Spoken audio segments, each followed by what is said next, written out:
Alhamdulillahirrabbilalamin. Allahumma sholli ala Sayyidina Muhammad wa ala ali Sayyidina Muhammad.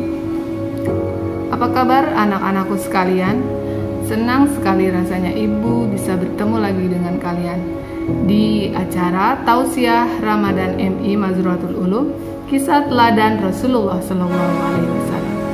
Semoga puasa kalian tetap semangat dan tetap kuat ya. Baik anak-anakku sekalian, hari ini ibu akan bercerita mengenai kisah teladan Rasulullah SAW dengan tema kemandirian.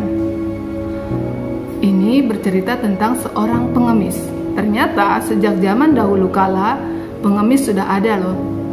Mungkin kalian belum banyak yang mengetahuinya. Pengemis, suatu ketika datang pengemis ke rumah Rasulullah SAW. Dengan berpakaian compang-camping, ia bermaksud datang ke rumah Rasulullah untuk meminta belas kasihan dari Rasulullah. Tibalah pengemis itu di rumah sang Nabi.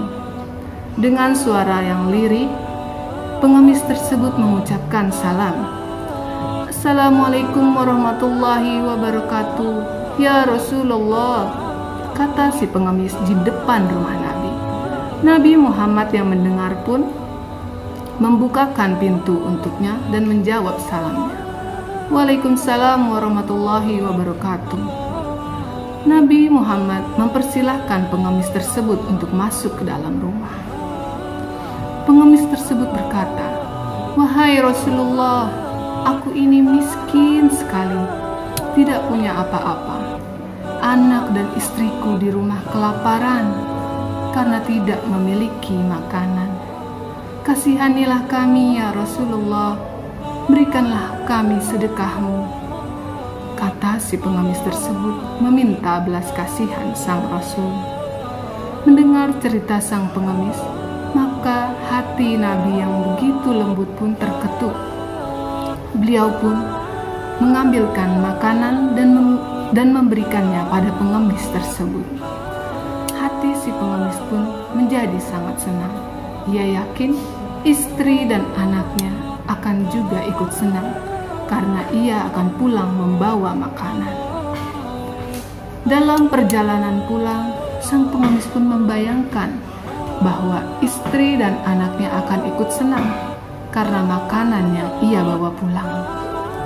Tiba di rumah, sang pengemis pun dan keluarganya menyantap makanan pemberian sang Nabi.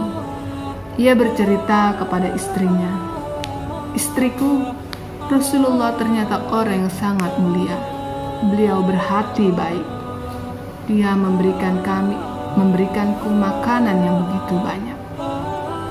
Istrinya pun ikut senang dan berkata, "Wahai suamiku, kalau begitu, esok hari kau kembalilah ke rumahnya dan meminta makanan kembali." Suaminya pun menjawab, "Baiklah, besok hari aku akan kembali ke rumah Rasulullah." Sang pengemis pun kembali ke rumah Rasulullah. Rasulullah yang melihatnya pun berkata, "Bukankah engkau orang yang kemarin datang ke rumahku?" Pengemis pun menjawab, "Ya Rasulullah, bantulah aku kembali. Aku masih membutuhkan bantuan darimu ya Rasulullah." Rasul pun kembali memberikannya sedekah. "Ambillah ini sedikit dan pergunakanlah dengan baik untukmu dan keluargamu di rumah." Saat sampai di rumah, sang pengemis pun kembali menceritakan kebaikan sang Nabi pada istrinya. Istrinya pun menjadi sangat senang dan berkata lagi, "Besok hari kita kembali ke rumah Rasulullah dan meminta bantuannya." Kali ini istrinya ikut serta ke rumah Rasulullah. Mereka pun berjalan ke rumah Rasulullah dan bertemu dengan Rasulullah. "Wahai Rasulullah, kasihanilah kami, berikanlah kami sedekah." Nabi Muhammad memperhatikan kedua orang itu, si pengemis dan istrinya. Rasulullah mengerti dan tahu bahwa mereka ternyata orang yang malas bekerja. Lalu Rasulullah masuk ke dalam rumah, dan pengemis dan istrinya pun menjadi senang sekali. Mereka pikir mereka akan kembali mendapatkan sedekah dan makanan dari Rasulullah. Tak lama kemudian Nabi Muhammad muncul dengan membawa sebuah kapak. "Ambillah ini untukmu, kuberikan kapak ini untukmu," kata sang Rasul. Si pengemis pun terkejut dan terkaget, lalu bertanya, "Wahai Rasulullah, apa yang harus kuperbuat dengan kapak ini? Aku tidak membutuhkan kapak ini. Yang kubutuhkan adalah makanan dan sedekah darimu, bukan sebuah kapak." Rasul pun menjawab, "Kapak ini akan sangat berguna untukmu. Kau bisa gunakan kapak ini untuk menebang pohon, memotong kayu, dan pekerjaan lain yang bisa menghasilkan uang dengan kapak ini untuk kau gunakan dan kau pergunakan dengan baik untuk keluargamu," kata Rasulullah. Si pengemis dan istrinya pun terkaget dan tertegun. Mereka sangat malu dan menyesal.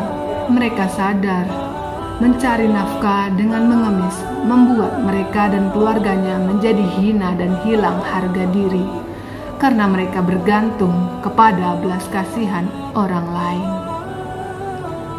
Nah, anak-anakku sekalian, dari kisah ini kita bisa mengambil pelajaran bahwa Nabi Muhammad Shallallahu Alaihi Wasallam mengajarkan kita untuk menjadi orang yang mandiri. Beliau tidak ingin melihat umatnya menjadi tukang peminta-minta. Selagi kita diberikan kesehatan, kekuatan, dan kesempatan, mari kita pergunakan untuk bekerja dan beramal soleh.